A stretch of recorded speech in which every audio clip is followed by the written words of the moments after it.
श्री जगदम्बिकाय नमः। ओम ऐं ह्रीं क्लीं चामुण्डाय विच्छेद। श्रीमद्देवी भागवत महापुराण षष्ठः स्कंध अतः प्रथमो अध्याय। तीसरा की तपस्या से चिंतित इंद्र द्वारा तपभंग हेतु अप्सराओं को भेजना। ऋषिगण बोले, हे महाभाग सूत जी, आपकी वाणी रूपी अत्यंत मधुर सुधा का पान करके अभी हम संतृप्त नहीं हुए हैं। कृष्णद्वैपायन वेदव्यास जी ने जिस उत्तम श्रीमद्देवी भागवत महापुराण का प्रणयन किया है, उस पुराण की मंगलमयी वेद वर्णित मनोहर प्रसिद्ध और पापों का नाश करने वाली कथा को हम आपसे पुनः पूछना चाहते हैं।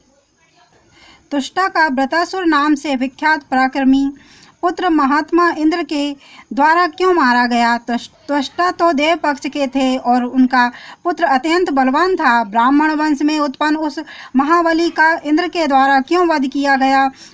पुराणों और शास्त्रों के तत्वज्ञ लोगों ने देवताओं को सत्वगुण से, मनुष्य को रजोगुण से और पशु पक्षी आदि त्रियक योनियों को तमोगुण से उत्पन्न कहा है, परंतु यहाँ तो महान विरोध प्रतीत होता है कि बलवान वृत्रासुर 100 यज्ञों के कर्ता इंद्र के द्वारा छल पूर्वक मारा गया और इसके लिए भगवान विष्णु द्वारा प्रेरणा दी गई, जो कि स्वयं महान सत्वगुणी हैं, तथा वे परम प्रभु छल पूर्वक वज्र में प्रविष्ट हुए।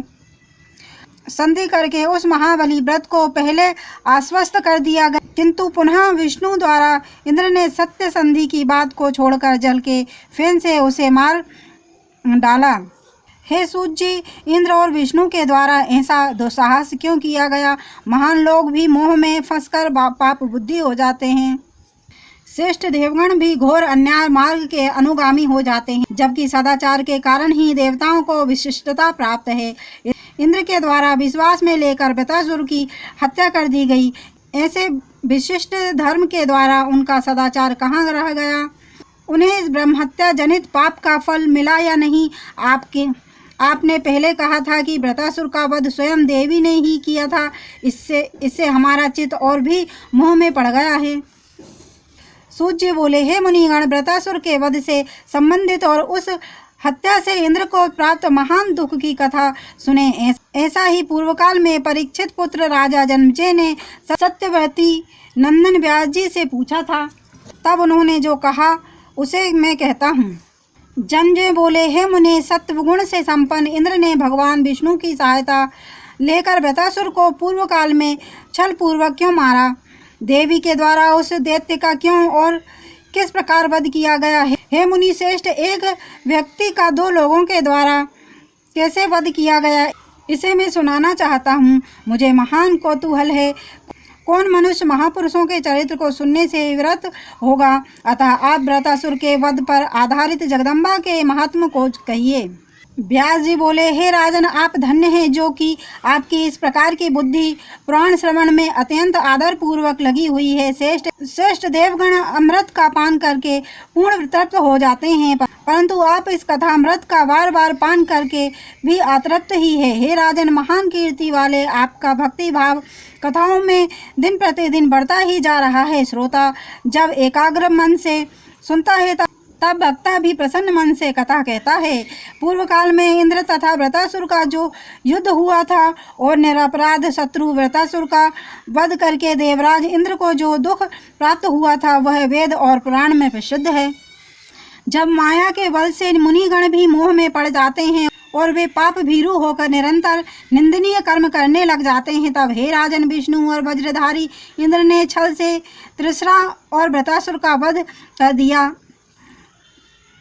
तो इसमें आश्चर्य की बात क्या है? सत्वगुण के मूर्तिमान विग्रह होते हुए भी भगवान विष्णु ने जिनकी माया से मोहित होकर सदैव छल पूर्वक दैत्यों का संहार किया, तब भला ऐसा कौन प्राणी होगा जो सब लोगों को मोह में डाल देने वाली उन भगवती भवानी को अपने मनोबल से जीतने में सक्षम हो सके? भगवती की ही प्रेरणा से नर ऋषि के सखा नारायण भगवान अनंत हजारों युगों में मत्स्य आदि योनि में अवतार लेते हैं और कभी अनुकूल तथा कभी प्रतिकूल कार्य करते हैं। यह मेरा शरीर है, यह मेरा धन है, यह मेरा घर है, ये मेरे स्त्री पुत्र और बंधु बांधव है। इस मोह में पड़कर सभी प्राणी तथा पाप कर्म करते रहते हैं, क्योंकि अत्यंत बलशाली माया गुणों से वे मोहित कर दिए गए हैं। हे राजन, इस पृथ्वी पर कार्य और कारण का विज्ञ कोई भी व्यक्ति उन जगदम्बा की माया के मोह से छुटकारा नहीं पा सकता, क्योंकि भगवती महामाया के तीनों गुणों से मोहित होकर वह पूर्ण रूप से सदा उनके अधीन रहता है। इसलिए उन्हीं देवी की माया से मोहित होकर अपना स्वार्थ साधने में तत्पर रहने वाले विष्णु और इंद्र ने छल पूर्वक वृत्रासुर को मार डाला। हे पृथ्वीपति, अब मैं वृत्रासुर और इंद्र के पारस्परिक पूर्व वैर के कारण की कथा बताता हूँ। देवताओं में श्रेष्ठ त्वष्टा नाम के एक प्रजापति थे। वे महान तपस्वी, देवताओं का कार्य करने वाले, अति कुशल तथा ब्राह्मणों के प्रिय थे। उन्होंने इंद्र के द्वेष के कारण 3 मस्तकों से संपन्न एक पुत्र उत्पन्न किया, जो विश्वरूप नाम से विख्यात हुआ। वह परम मनोहर रूप वाला था। अपने 3 श्रेष्ठ तथा मनोहर मुखों के कारण वह अत्यंत शोभा संपन्न दिखाई देता था। मुनि अपने 3 मुखों से 3 भिन्न भिन्न कार्य करता था। वह एक मुख से वेद अध्ययन करता था, एक मुख से मधुपान करता था और तीसरे मुख से सब दिशाओं का एक साथ निरीक्षण करता था। वह तृष्णा भोग का त्याग करके मृदु संयमी और धर्मपरायण तपस्वी होकर अत्यंत कठोर तप करने लगा।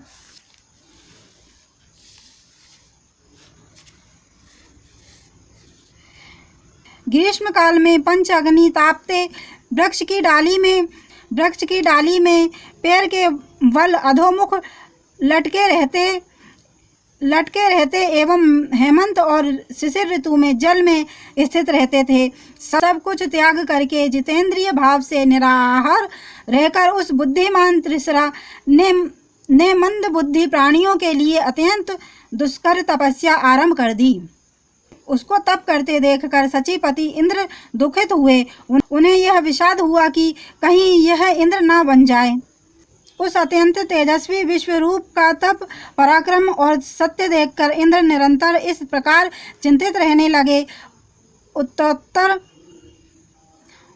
उत्तरोत्तर वृद्धि को प्राप्त होता हुआ यह दशरा मुझे ही समाप्त कर देगा। इसलिए बुद्धिमानों ने कहा है कि बढ़ते हुए पराक्रम वाले शत्रु की कभी भी उपेक्षा नहीं करनी चाहिए। इसलिए इसके तप के नाश का उपाय इसी समय करना चाहिए।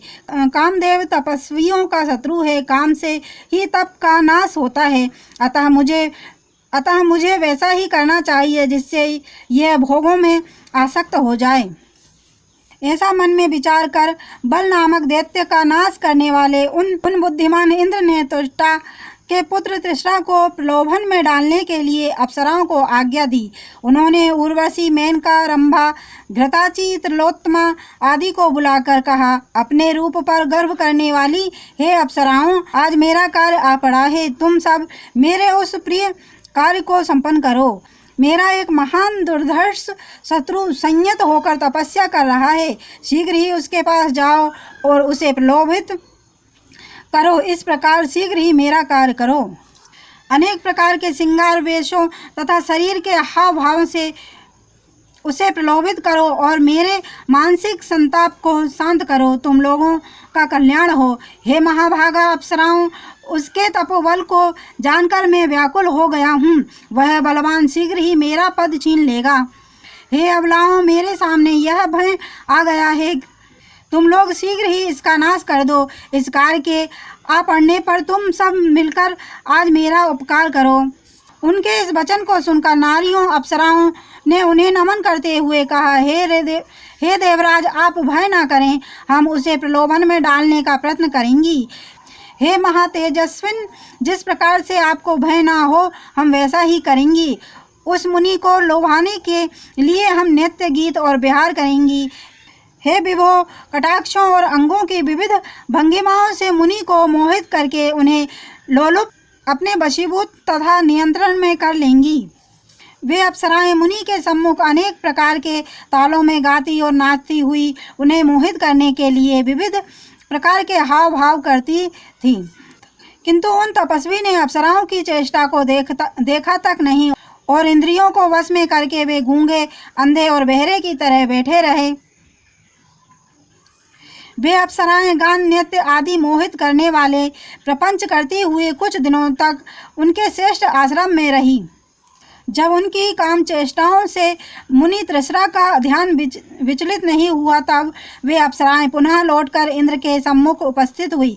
अत्यंत थकी हुई, दीन अवस्था वाली, भयभीत और उदास मुख वाली उन सब ने हाथ जोड़कर देवराज से इस प्रकार कहा, हे देव, हे महाराज, हे विभो, हमने महान प्रयत्न किया, परंतु हम उस दुर्धर्ष मुनि को धैर्य से विचलित करने में समर्थ नहीं हो पाई।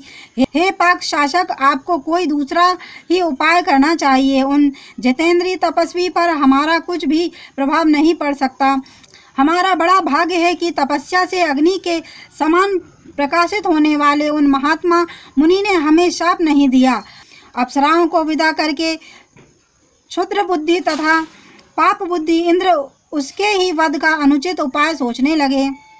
हे राजन, लोक लज्जा और महान पाप के भय को छोड़कर उन्होंने उसके वध के लिए अपनी बुद्धि को पापमय बना दिया। इति श्रीमद्देवी भागवते महापुराणे अष्टदशसहस्रस्यां संहितां षष्ठ स्कंधे तिसृशस्त तपोभंगाय देवराजेंद्र द्वारा नानोपाय चिंतनन वर्णनम नामा प्रथमो अध्याय। और देवी भागवत की महिमा सुनना अगर आपको पसंद है तो चैनल को लाइक एंड सब्सक्राइब करें। धन्यवाद।